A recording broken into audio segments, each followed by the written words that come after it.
Assalamualaikum dan salam sati sejiwa. Transformasi pembangunan di luar bandar mampu dipercepatkan dengan menaik taraf sesebuah kawasan itu kepada daerah. Timbalan Ketua Menteri Datuk Amar Abang Johari Tunoping berkata apabila kawasan tersebut diiktiraf sebagai daerah, maka perkhidmatan kerajaan kepada masyarakat akan bertambah.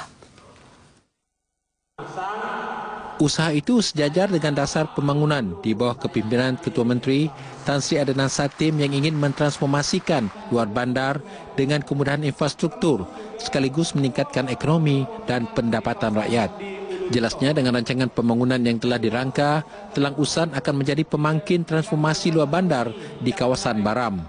Datuk Amar Abang Johari berkata demikian ketika merasmikan perayaan ulang tahun pertama penubuhan daerah Telang Usan di Long Lama.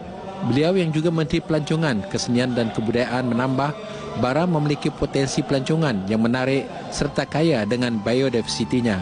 Dalam majlis itu, beliau turut mengumumkan peruntukan RM20,000 kepada jawatan kuasa pengelola sambutan perayaan yang berlangsung selama 2 hari itu. Selain perlumbaan powerboat yang merupakan acara kemuncak perayaan itu, turut diadakan pertandingan lumba rakit, perlumbaan pambot, malam kebudayaan dan pertunjukan bunga api. Pembinaan Jambatan Batang Samarahan yang menelan kos hampir RM94 juta kini siap 44%. Menurut Menteri Kerja Raya Datuk Seri Fadilah Yusof, meskipun mengalami sedikit kelewatan, namun beliau yakin kontraktor bertanggungjawab dapat menyiapkan jambatan itu mengikut tempoh ditetapkan.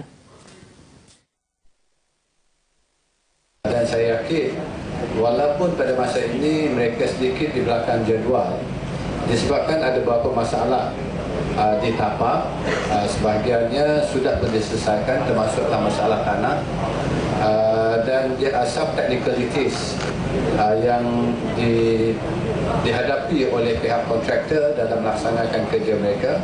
Tapi saya yakin dengan kebolehan dan track record kontraktor ini mereka akan dapat cash out in the next 6 months. Datuk Seri Fadilah berkata demikian dalam sidang media selepas melawat tapak projek Jambatan Batang Samarahan di Samarahan. Jambatan sepanjang 774 meter itu menyediakan laluan 2 lorong 2 hala bagi kenderaan dan juga laluan pejalan kaki. Dijadual siap pada penghujung Januari 2018, ia bakal memanfaatkan kira-kira 70,000 penduduk Asajaya untuk berulang-alik ke Bandaraya Kuching dengan masa perjalanan dijimatkan.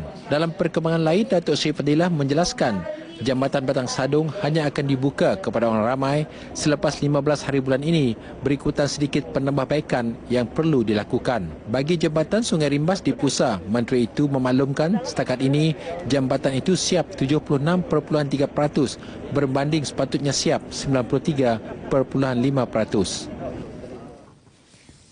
Gerakan koperasi mempunyai banyak peluang dan potensi untuk mempelbagaikan kegiatan menerusi pengenalan beberapa program pembangunan perniagaan dalam aktiviti yang dijalankan. Menurut Timbalan Menteri Perdagangan Dalam Negeri, Koperasi dan Kepenggunaan Datuk Henry Sumagong, selain itu kekuatan dari segi modal, keanggotaan dan saiz pasaran yang luas mampu menjana pendapatan lebih tinggi. Datuk Henry yang juga ahli Parlimen Lawas turut menyarankan supaya sektor koperasi lebih kreatif, berinovasi, mencuburi perniagaan berskala besar dan sentiasa memperkenal produk baru yang dapat memenuhi kehendak pelanggan yang kian berubah. Beliau berucap dalam majlis perasmian penutupan Seminar Padan Niaga Koperasi Zon Utara Sarawak 2016 di Lawas. Turut hadir dalam majlis itu Pengerusi Eksekutif Suruhanjaya Koperasi Malaysia Dr. Nozari Hamad, Pengarah Suruhanjaya Koperasi Negeri Sarawak Osman Ismail dan Pengarah Maktab Koperasi Sabah Christopher George. Seramai 220 peserta dari utara Sarawak dan Sabah menghadiri seminar tersebut.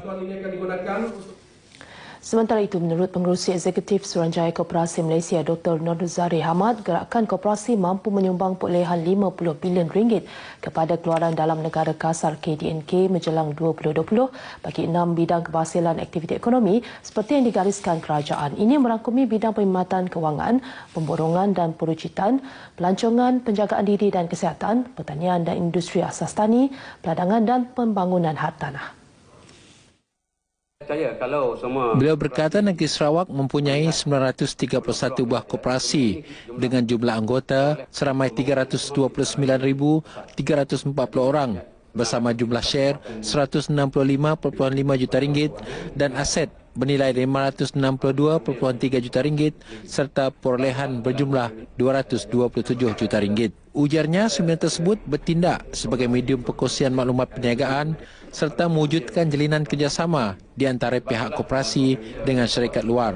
Ia juga bagi memperkenalkan produk koperasi dan usahawan selain mewujudkan peluang perniagaan yang dapat membantu meningkatkan pengetahuan keusahawanan koperasi di samping menjana idea yang lebih mantap. Gejala rasuah tidak harus dibiarkan berleluasa kerana ia boleh mengakibatkan kerugian besar dan mampu melumpuhkan ekonomi negara. Timbalan Pengarah Pencegahan Suruhanjaya Pencegahan Rasuah Malaysia SPRM Sarawak Jamaluddin Putih berkata, para pemimpin dan rakyat wajar melaporkan segera kepada SPRM sekiranya ada berlakuan rasuah dan salah guna kuasa di persekitaran mereka. Katanya kerjasama daripada semua pihak amat diperlukan bagi menghapus gejala rasuah daripada berleluasa yang boleh menjejaskan pembangunan negara. Jamaluddin berkata demikian dalam program Gerak Mesra Masyarakat bersempena ulang tahun SPRM 2016 di Kampung Padang Sepupuk Niah dekat Miri.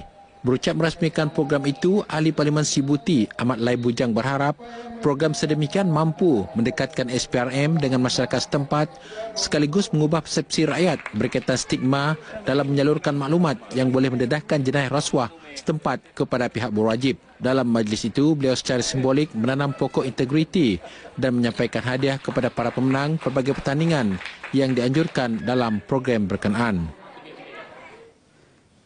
Kerajaan Pusat disaran untuk melihat semula peranan Maswings sebagai penyedia perkhidmatan pengangkutan udara domestik di Sarawak. Menurut Menteri Muda Pelancongan Datuk Lee Kim Shin, Maswings telah banyak menyumbang kepada Sarawak dan juga Sabah dengan menyediakan perkhidmatan pengangkutan udara ke kawasan pedalaman yang sukar dihubungi melalui darat maupun air. Beliau yakin dengan kemampuan serta pengalaman syarikat itu untuk mengambil peranan sebagai pembekal perkhidmatan udara utama bagi Sarawak dan Sabah selain menyediakan penerbangan terus dari Sarawak dan Sabah ke negara-negara lain di rantau Asia. Oleh itu, beliau berharap agar Maswings terus mempertingkatkan kualiti kerja dalam memberi perkhidmatan terbaik kepada rakyat khususnya di Sarawak. Datuk Lee berkata demikian dalam sidang media selepas menyempurnakan majlis pelancaran Maswings RM62 Just For You bersempena dengan sambutan ulang tahun ke-9 Maswings di Kuching. Dalam majlis itu, Maswings mengumumkan promosi harga tiket penerbangan dengan diskaun sehingga 95% daripada harga biasa bagi 16 destinasi domestik di seluruh negeri. Turut hadir Ketua Pegawai Eksekutif Interim Maswings Aminuddin Zakaria. Sungai Sarawak Kiri akan terus dipromosi sebagai produk pelancongan menarik di negeri ini. Menteri Muda Kesihatan Awam Datuk Dr. Jaib Susil berkata sungai yang mengalir di kawasan pedalaman Padawan itu memiliki daya tarikan yang mampu menjadi aset pelancongan di samping menjana pendapatan penduduk setempat. Keindahan alam sekitar, sejarah dan alur sungai yang mencabar menjadikan Sungai Sarawak Kiri produk pelancongan yang mesti diterokai. Tambahnya, acara tahunan seperti Pesta Rakit Padawan dan Festival Tagang Semedang merupakan antara acara terbaik untuk terus mempromosi kawasan tersebut. Sistem tagang di Kampung Semedang bukan sahaja membantu memelihara populasi ikan, malah menjana pendapatan selain mempromosi ia sebagai lokasi pelancongan.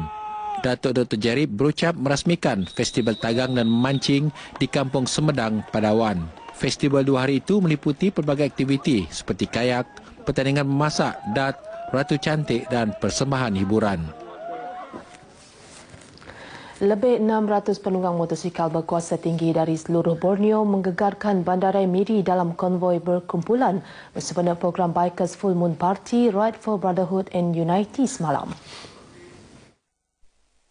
Setiausaha Pemaisuri Riders Miri City, Zakaria Bakri berkata, program itu bertujuan mengeratkan silaturahim dan menyatukan semua bikers di samping melibatkan mereka dengan aktiviti kebajikan.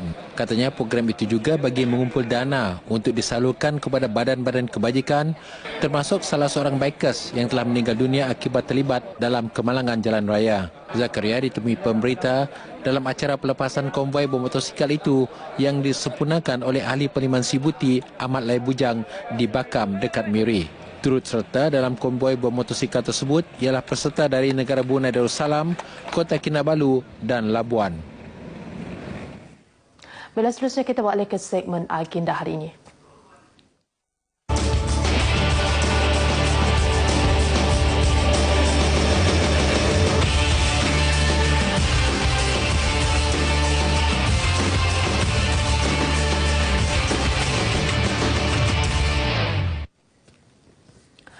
Antara liputan dalam agenda hari ini pada pukul 9 pagi yang di-Pertua Negeri Tun Bin Sri Haji Abdul Taib Mahmud serta isteri Tuan Puan Datuk Patinggi Hajah Ragat Kudi Taib menghadiri Majlis Perhimpunan Ma'al Hijrah Peringkat Negeri Sarawak 2016 di Dewan Sukan Tan Sri Datuk Amar Stephen Kalung Ningkan Betong.